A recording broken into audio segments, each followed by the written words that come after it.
As a child, I called it a diary, but in truth, the journals that I kept were really more art journals. By my definition, at least, there were doodles, there were fictional stories. I wrote out my feelings. I dealt with problems that I was having, both big and small, happy and sad. Now, as an adult, I discovered art journaling and I thought it sounded really cool. That is until I started doing the ultimate mistake, which was comparing what I was doing and what I thought of when I got out my journal to things I saw in magazines, things I saw on professional artists' blogs. And quite honestly, I thought, I'm doing it all wrong. I don't have enough talent for this, so I can't do it. And I put my art journal away. Actually, I threw it away. Now, a couple of years later, I try again, this time deciding it's not an art journal. I'm just going to take a book, a book, no big deal, and I'll just write in it or doodle in it. If it's too personal, after I write in it, just for my own security, I can just take some paint and paint over it and do some art over it so that I know I got the words out, but, the world can't accidentally see it. There's no judgment in here. There's no wrong. There's no didn't do it right. There's no mistakes. There's no mess ups. If you splatter, if you ruin something, it's all right. It's totally okay to do that.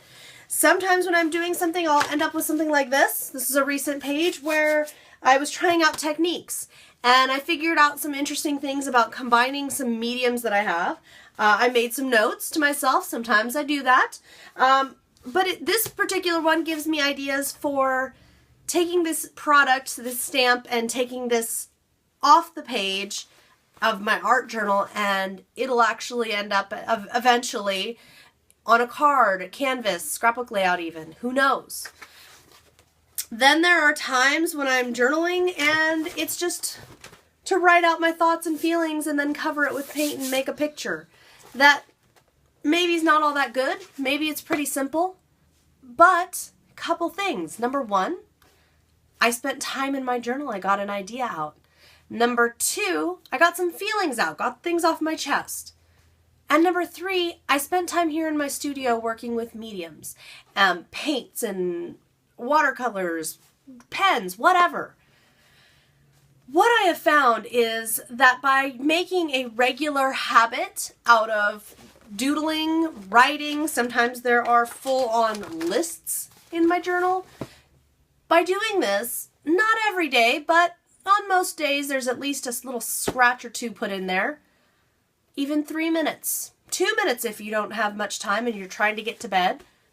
What ends up happening is I'm unlocking so many creative ideas. And sometimes when my brain is firing like crazy, I can get those ideas out of my brain and into here to hold them for later. Sometimes when I'm blocked up and I feel like I have no inspiration, I can create it or go in a different direction here in my journal.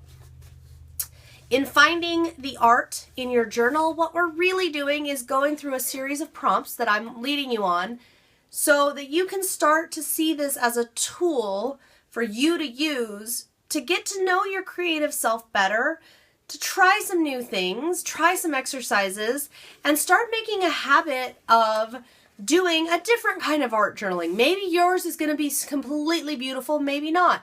Maybe like me, you're just going to start working on it so that your handwriting, your drawing, that kind of stuff, maybe your skills will start to improve. I know mine have. Maybe your skills are already outstanding. Maybe you find a talent you never knew you had. Whatever the reason, this class has no supply list other than some kind of paper to write on and something from a crayon to a professional grade marker to write with. Everything else is optional. I will be showing you techniques and products and things, but you absolutely do not need them for the prompts or for your own pages. I'm simply showing you some things that I do so that you can get a little better look into my studio and into my process. If you have any questions, I welcome you to email me. I hope to see you in class.